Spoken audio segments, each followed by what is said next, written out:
सबसे पहले तो तमाम मीडिया के जो साथी यहाँ पे आज जमा हुए हैं, मैं आप तमाम लोगों का वेलकम शुक्रिया अदा करता हूँ। थोड़ा प्रेस कॉन्फ्रेंस होने में लेट हुआ। जैसा कि आपने देखा होगा कि हमारी पार्टी के एक विधायक थे संग्राम जगताप, उन्होंने बहुत गलत शब्द का उपयोग किया था और शायद हिस्ट्री ये सबसे बड़ी है कि जैसे उन्होंने किया अजीत दादा, उन्होंने उस पर तुरंत एक्शन लिया। एक पहली मर्तबा भी उन्होंने गलती किया था, नोटिस दिया, उसके बाद दोबारा फिर गलती किया तो शोकास नोटिस देकर जो उनका हश्र होगा वो आप तमाम लोगों के सामने आ जाएगा। तो ये तो सबसे बड़ी सच्चाई कि वाकई में अगर हिंदुस्तान में सेकुलर और सच कोई बात करने वाले लीडर है वो अजीत दादा पवार है। आज हमारी पूरी राष्ट्रवादी पार्टी की टीम यहाँ बैठी हुई है। हमारे अध्यक्ष जफर नुमानी साहब हैं, नासिर भाई हैं, नेहा मैम है और हमारी रूपाली गोटे, खुर्शीद वारसी, सब हमारे साथी है, मामा, सब लोग मौजूद है। मैं चाहता हूं कि अध्यक्ष जी बाकायदा इस पे जो है आप रोशनी डालिए। कुछ दिन पहले जैसा कि आप लोगों ने देखा था कि संग्राम जगताप जो राष्ट्रवादी पार्टी के अहमदनगर के आमदार हैं, उन्होंने इससे पहले एक स्टेटमेंट दिया था कि मस्जिद के लाउड स्पीकर को उतारा जाए। उसके बाद तमाम लोगों ने अजीत दादा पवार से, जो हमारे पार्टी के वरिष्ठ हैं, उनसे कंप्लेन की कि इस तरीके का स्टेटमेंट देंगे तो माहौल खराब होगा, लेकिन वो अपनी आदत से बात नहीं आए।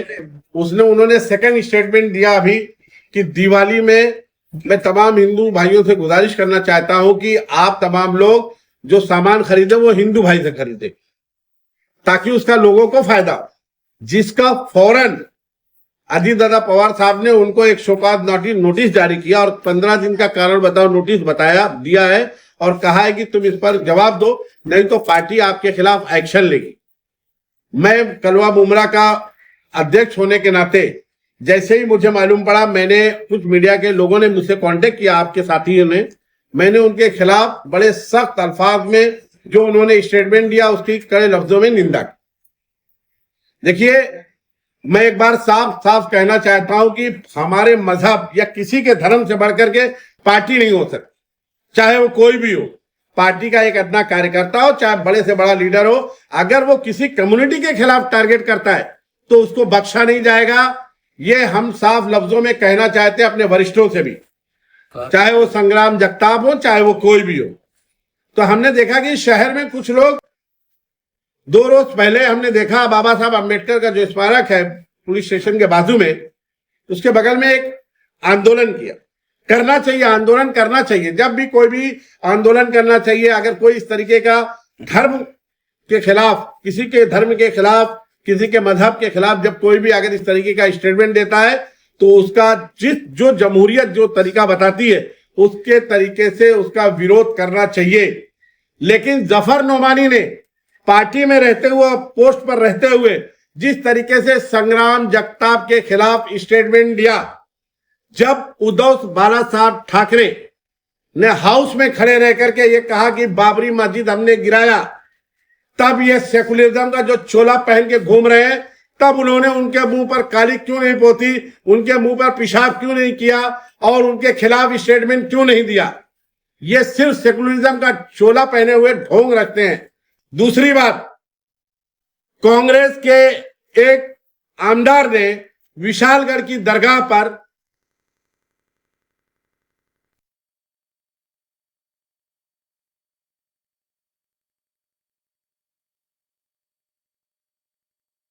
सख्त लफ्जों में उसके कड़ी आलोचना की।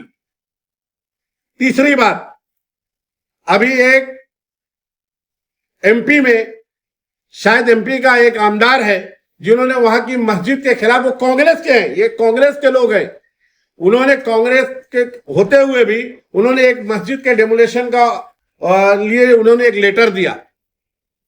और एक बात, हमारे यहाँ के एक एमपी है थाना के, क्या नाम उनका, राजन विचारे साहब, ये तमाम लोग सेकुलर हैं, अपने आप को एकदम सेकुलर बोलते हैं। एक मुसलमान के मुंह में रोटी डालने का काम किया, रमजान के महीने में वो रोजा रखा था। तो मैं कहता हूं कि उस वक्त इनकी सेकुलरिज्म कहां मर जाती है।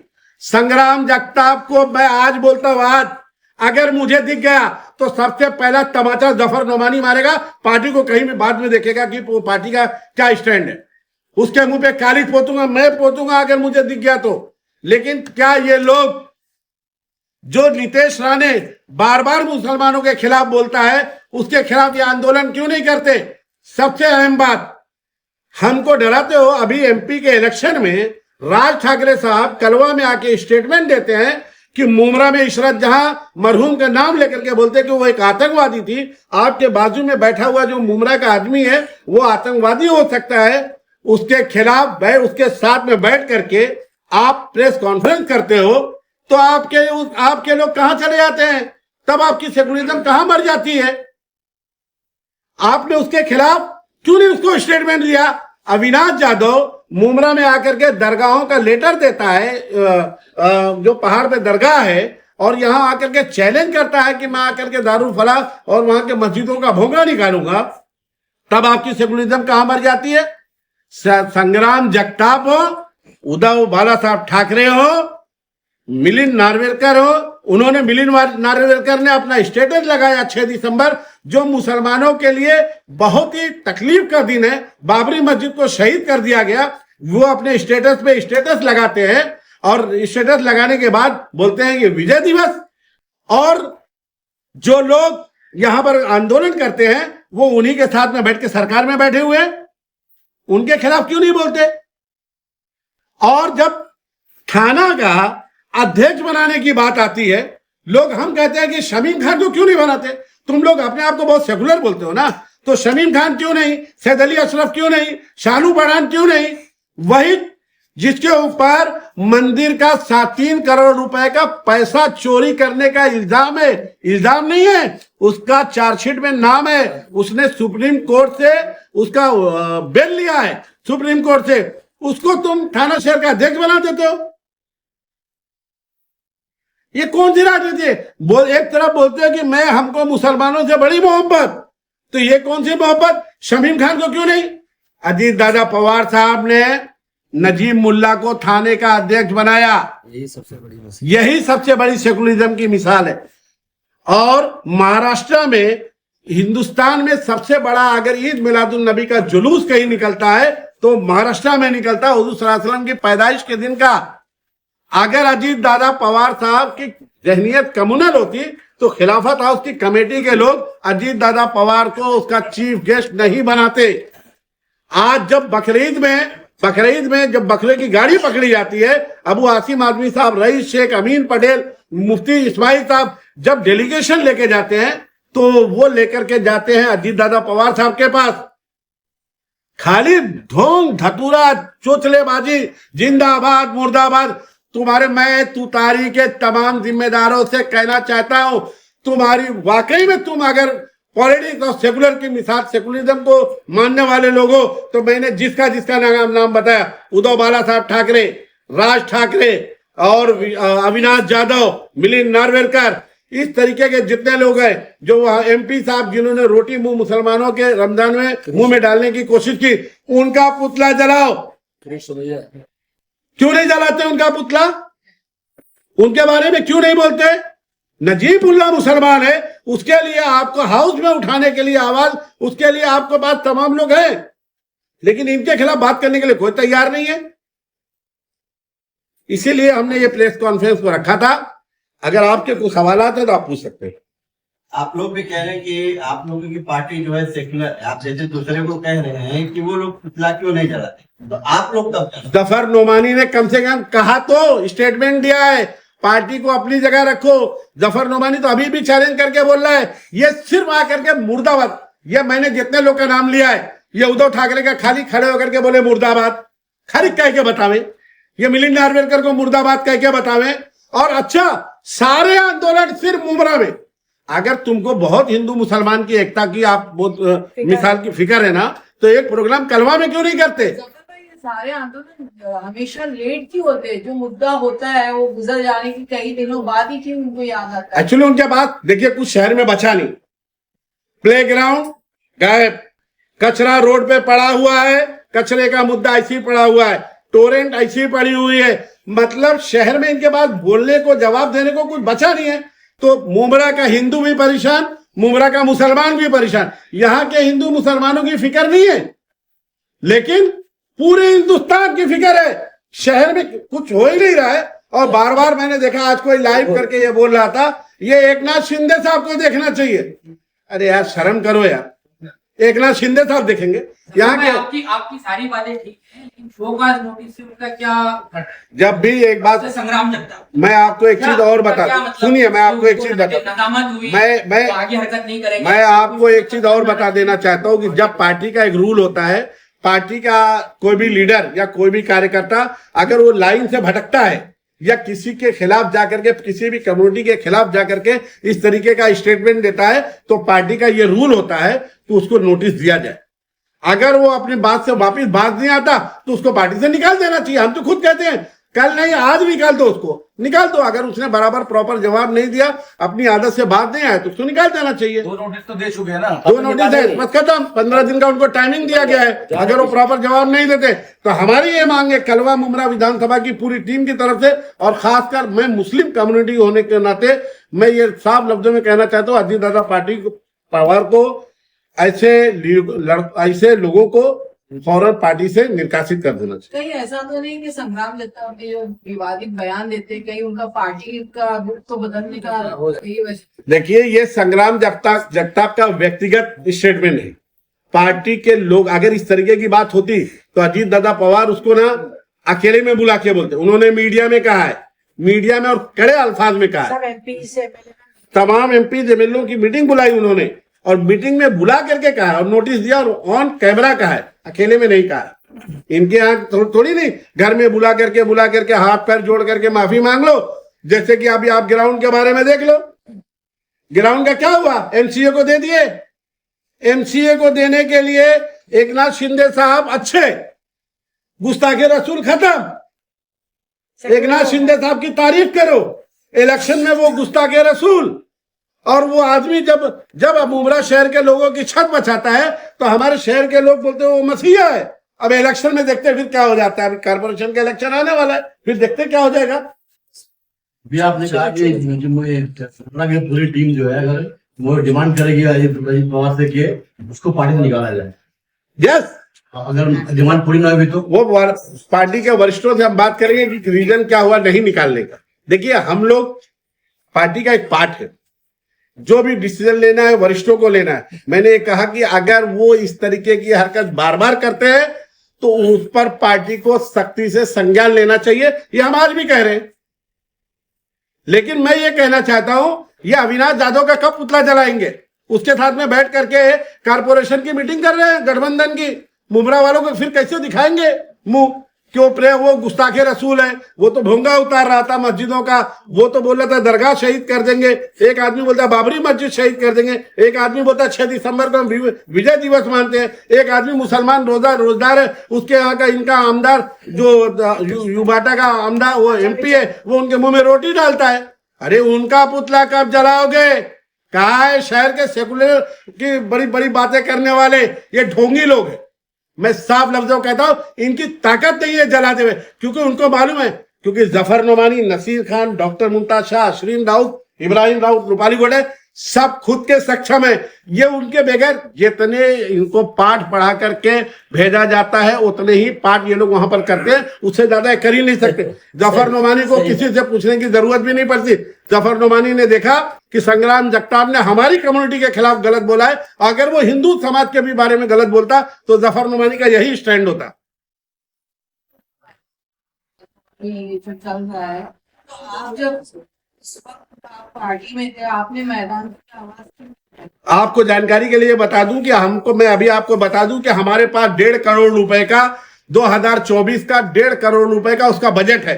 लेकिन यहाँ तो यही है ना कि मैं आपको बता दूं मैडम, जो ये एमसीए था, देखिए जब उसका रिजर्वेशन चेंज नहीं हुआ था, जब एमसीए की बात नहीं हुई थी, तब उसका रिजर्वेशन प्ले ग्राउंड का था। मैदान के लिए इतने बच्चे युवा रास्ते में उतरे, इतने सालों में आपको मैदान देने की याद क्यों? जफर नोमानी नगर सेवक पहली बार का है, आमदार साहब चौथी बार जीते।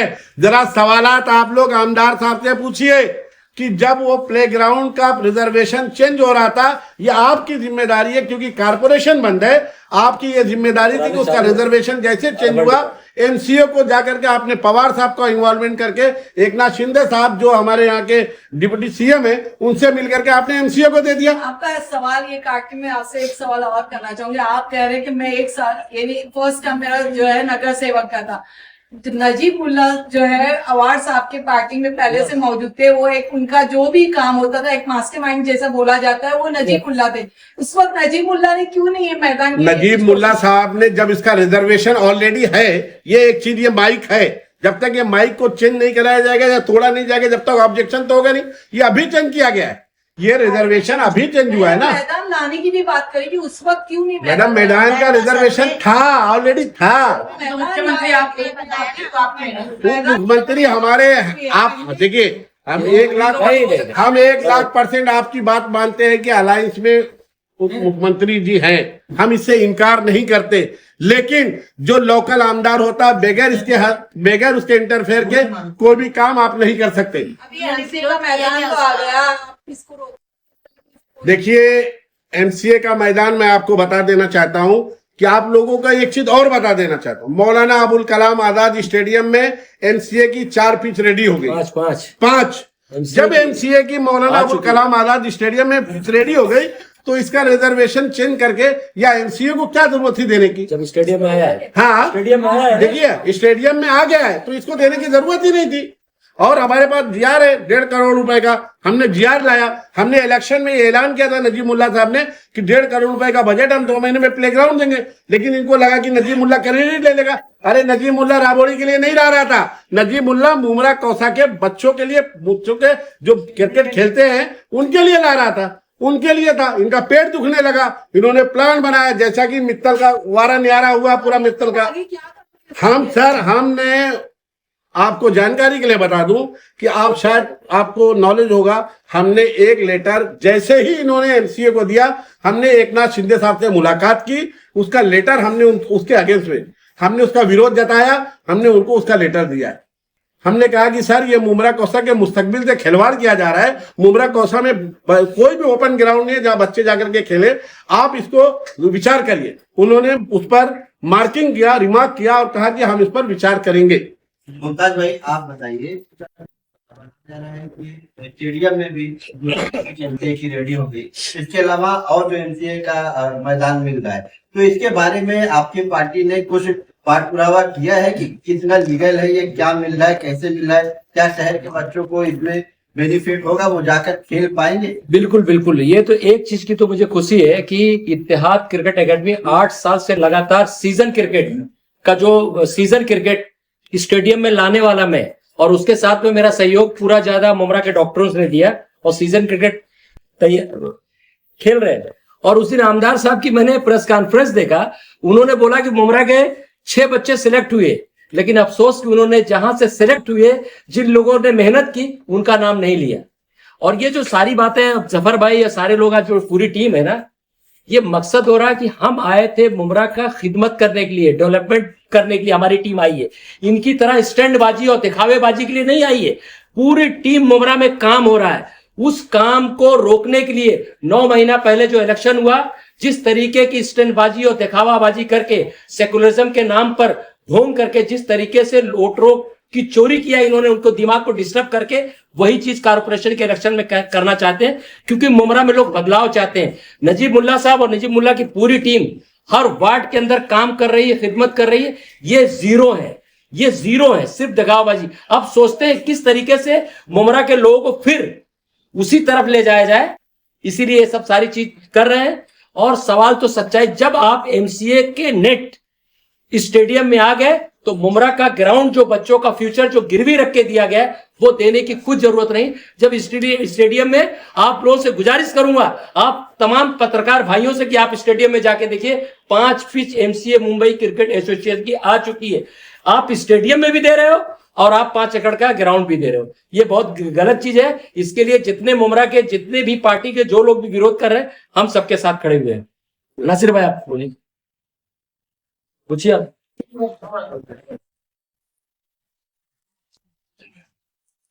Nothing with answer. मेरा यहाँ पर अपना जमा हुए थे। आप लोगों को जो मदऊ किया गया शहर की जो आप लोगों को यहाँ पर मदऊ किया गया, शहर में जो 3-4 रोज से एक मुद्दा बहुत सरगर्म है, संग्राम जगताप को लेकर, और बदकिस्मती से वो हमारी पार्टी का एमएलए है और अपोजिशन उसको अलग अलग ढंग से भुनाना चाह रही है ताकि संग्राम का जो स्टेटमेंट है उसको ले जाके पार्टी से जोड़ दिया जाए, जबकि वो पार्टी का एक रुकन है, पार्टी का एक मामूली कार्यकर्ता है। पार्टी सेकुलरिज्म पे और पॉजिटिव ख्यालात पे चल रही है, जिसका सबूत बार बार अजीत दादा पवार साहब ने अपने अमल दखल से लोगों को एक मैसेज देने की कोशिश की।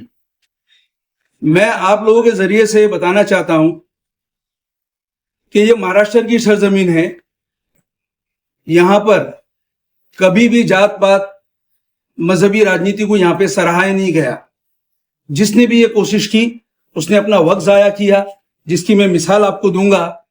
राज ठाकरे आज तकरीबन 25 साल से अपनी सियासी जमीन खोज रहे हैं और इसी तरह की उन्होंने राजनीति की। कभी अजानों पे ऑब्जेक्शन, कभी मस्जिद के बाहर नमाज पढ़ने पे ऑब्जेक्शन, कभी आपने देखा कि मतलब भोंगों पे ऑब्जेक्शन, कभी हमारे यूपी के गरीब मुसलमान या और भी अदर्स मतलब जो है ना मजाहब के लोग जो यहाँ पे कारोबार अपनी रोजी रोटी के लिए अपने बच्चे पालने के लिए यहाँ पर आते हैं, उनको उनके साथ में मारधाड़ करना और बेतहाशा उनको मारकर जो है मतलब उन्होंने एक कोशिश की कि किसी तरह से मैं महाराष्ट्र में हावी हो जाऊं, लेकिन उनको कभी महाराष्ट्र के लोगों ने मौका नहीं दिया। लब्बो-लबाब यह है कहने का कि जिसने भी इस तरह की एक्टिविटी की राजनीति में, देखने में यह आया है कि महाराष्ट्र में उसने खुद अपनी सियासी कब्र खोद ली। भाई ने सवाल किया कि शोकॉज नोटिस से उसका क्या होगा। शोकॉज नोटिस मैं आपको बताऊं कि सियासत में, राजनीतिक पार्टियों में जिस लीडर को शोकॉज नोटिस इशू हो गई, समझ लो उसकी सियासी मौत हो गई। आप लोग ये बात आप लोगों के जरिए से मैं पहुंचाना चाहता हूं कि ये बहुत बड़ा एक्शन होता है, जिसकी मिसालें, कई मिसालें आपको मुमरा में और पूरे मुल्क में देखने को मिलेगी। मुमरा में एक बड़ा चेहरा, कांग्रेस का माना जाने वाला, नाम लेना मुनासिब नहीं, आप लोग सब समझ गए होंगे, जिनके नाम से कांग्रेस पहचानी जाती थी। 2010-2011 में ऐसा ही एक एंटी पार्टी एक्टिविटी में उनको जो है शोकॉज नोटिस इशू किया गया था। माणिकराव ठाकरे महाराष्ट्र के अध्यक्ष थे और आज आप देख रहे हो कि उनका क्या हाल है। वो 15 दिन में उसका जवाब नहीं दे सके, जो उन्होंने अपनी ऑफिस जो है राष्ट्रवादी जितेंद्र रवाड़ को दे दी थी, उसके ऊपर उनका शोकॉज नोटिस इशू हुआ था और फिर उसका वो 15 दिन में जवाब नहीं दे सके और पार्टी ने उनको 6 महीने के लिए सस्पेंड किया। बस वहां से उनकी सियासी मौत शुरू हो गई और आज आप देख रहे हो कि उनका क्या हाल है शहर में और महाराष्ट्र में, कोई पुरसाले हाल नहीं है। तो मैं भाई के इस सवाल का जवाब देना चाह रहा हूं कि शोकॉज नोटिस से होता क्या है। भाईजान, ये बहुत बड़ी एक जो है ना सजा है एक पॉलिटिशियन को, जब उसका हाईकमांड उसको नोटिस इशू करता है और उस जवाब से वो मुतमईन नहीं कर पाता, यानी समझ लो उसका जवाल चालू हो गया, सियासी जवाल चालू हो गया। अब रही बात हमारे अपोजिशन की, जो हमारे खिलाफ यहाँ पे हमेशा सरगर्म रहती है, जिसको ऐसा लगता है कि कब मतलब इनको बीजेपी से जोड़ दो, कब जो है इनको मतलब जो है ना संग्राम जगताप से जोड़ दो।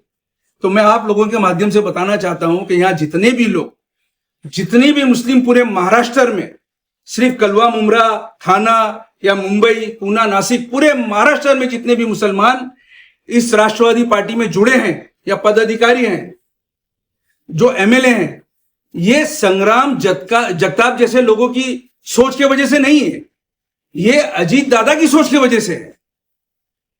जिसकी पार्टी है, जो पार्टी का मालिक है, उनकी जो सोच है उससे हम लोग जुड़े हुए हैं। तो ऐसे लोग जो वक्तन फक्तन कुछ ना कुछ बोलते रहते हैं, इनसे हमको कोई फर्क नहीं पड़ता। और रही बात यहाँ के आंदोलनों की, खासकर मुमरा में मैंने एक चीज देखा कि जब भी ऐसा महाराष्ट्र नहीं, पूरे हिंदुस्तान में जब भी कैसा माहौल मुसलमानों के खिलाफ तैयार होता है तो मुमरा के कुछ लोग उसको फौरन अपने ऊपर ओढ़ लेते हैं, अपने ऊपर ओढ़ के रास्ते पे खड़े हो जाते हैं और ये साबित करने की कोशिश करते हैं कि देखो ये टीम नजीब मुल्ला जो है मतलब जो है ना बीजेपी के साथ में जुड़ी हुई है। जैसा अभी गुजरे 3-4 रोज में मैंने देखा कि महेंद्र कुंबलेकर और सुधीर भगत और ये सारे लोग जो है मतलब रोड पे आकर जो है मतलब इस मुद्दे पे इन लोगों ने आंदोलन किया। मैं 100 बार महेंद्र कुंबलेकर को सलाम करता हूं कि उसने अपने मुसलमानों के लिए अपने जज्बात का मुजाहरा किया, 100 बार सलाम करता हूं मैं उसको।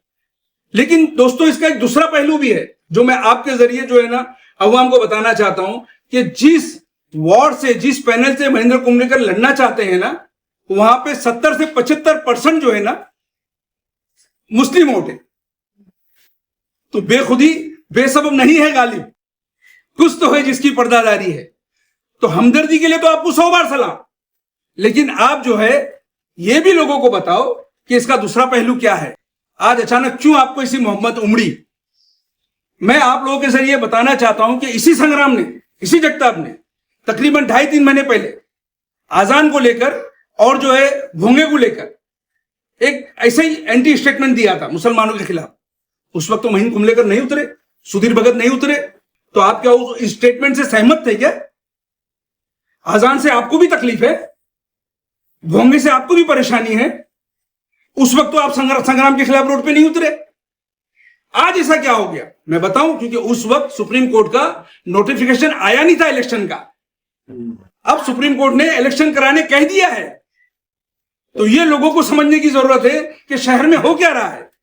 और अगर बद इखलाकी की बात होगी ना, जैसे संग्राम के स्टेटमेंट को हम एक बद इखलाकी स्टेटमेंट मानेंगे ना कि बद इखलाक आदमी है, तो शहर ने आपने जो इखलाक दिखाया था जीतने के बाद में यूं यूं यूं यूं, वो भी शहर भूला नहीं है, शहर वो भी नहीं भूला है। तो जब भी आप इस तरह की मतलब जो है ना चीजों को हमारे पे डालने की कोशिश करोगे ऐसे स्टेटमेंट को, तो याद रखो आपका जो रद्द अमल है उसको बाकायदा काउंटर किया जाएगा।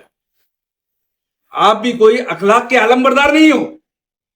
उलमाओं की एक बहुत बड़ी सफ ने आपको वोट दिलाया था और फिर उन्हीं उलमाओं ने देखा कि आपने जीतते ही जो है मतलब जो है ना ये क्या करके दिखाया, मतलब शहर में एक मुस्लिम मतलब जो एक टोपी दाढ़ी वाले तस्बीह जिसके हाथ में रहती है हमेशा, उसको आपने ये इशारा करके जो दिखाया, तो ये क्या है? मतलब मैं आमदार से पूछना चाहता हूं मतलब कि ये क्या है, मतलब ये कौन सी लैंग्वेज है? क्या इजराइल में इसको कुछ कहते हैं? क्या आरएसएस और बजरंग दल में इसको कुछ कहते हैं? क्या है जरा बताइए ना, शहर को बताइए जरा। या उन लोगों से मैं कहता हूं कि अपने देखिए, मैं अगर नजीब मुल्ला भाई के लिए यहां पर बैठा हूं या उनके लिए मैं बोलता हूं, तो मेरी जिम्मेदारी बनती है कि उनका कोई भी रद्द अमल या कोई भी उनकी एक्टिविटी, आप मुझे बेबाक होकर सवाल कर सकते हैं कि भाई नजीब भाई ने ऐसा क्यों कहा और नजीब भाई ने ऐसा क्यों बोला, मैं जवाब देने को तैयार हूं। मैं शहर के दानिशवरान से बोलता हूं कि आप पूछते क्यों नहीं कि भाई इसका क्या मतलब था ये इशारे का। तो कैसा है कि जब अखलाक पे बात आएगी, एक बद इखलाक आदमी हमारे अंदर है, इससे हमको इनकार नहीं है, लेकिन हमारे जो अजीत दादा पवार है, आप देखिए जहां इसको देखते हैं, इसके स्टेटमेंट को देखते हैं, वहां आपको यह भी देखना पड़ेगा कि आज महाराष्ट्र की पूरी मुस्लिम लीडरशिप, चाहे वो किसी भी पार्टी को बिलोंग करती है, सबकी उम्मीदें अजीत दादा पवार से ही जुड़ी हुई है। चाहे समाजवादी के अबू हाशिम आजमी हो, रईस शेख हो, चाहे एमआईएम के मुफ्ती इस्माइल साहब हो, चाहे कांग्रेस के अमीन पटेल हो, असलम शेख हो, यूसुफ अबरानी हो, जितना भी मुस्लिम ढांचा महाराष्ट्र में जो मुसलमानों को लीड करता है, ये सबकी उम्मीदें जो है अजीत दादा पवार से ही जुड़ी हुई है। यह वक्तन फक्तन देखने में आया कि ये अपने सारे मसाइल लेके अजीत दादा पवार के पास जाते हैं। तो जहां ये स्टेटमेंट लोगों को दिखाया जा रहा है, वहां पर लोग जो है ये सारी चीजें भी देख रहे हैं। तो इस तरह से लोगों को गुमराह करना छोड़ दो भाई। हम कहते हैं कि आप राजनीति करो, हमें कोई एतराज नहीं है, लेकिन मुसलमानों के जज्बात के साथ में मत खेलो। जवाब देने के लिए हम बैठे हैं। वो वक्त चला गया जब मामू के खेत में झंडे के कलर पे फसल उग जाती थी। अब खेत जो है वो पानी मांग रही है, अब फसल ऊपर आने के लिए पानी मांग रही है, खाद मांग रही है, उस पे बात करो। अब झंडे का कलर मत दिखाओ कि खेत में हरा कलर लगा दूंगा, झंडा लहराएगा और फसल उगना चालू हो जाएगी। अवाम बेदार हो चुकी है और मुमरा की अवाम आज सिर्फ और सिर्फ डेवलपमेंट चाहती है। नौजवानों ने बेड़ा उठा लिया है मुमरा में। आप लोग ऐसे 100 आंदोलन करोगे, इंशाल्लाह हमारी शख्सियत को कोई फर्क नहीं पड़ेगा।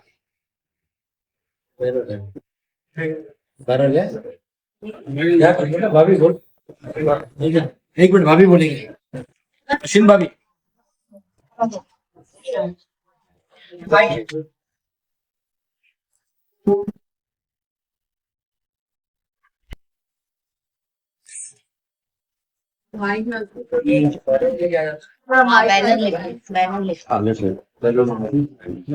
चलो भाभी बोल, पीछे ले खड़ी हो जा। मुश्किल है। हाँ आ रहे बोल।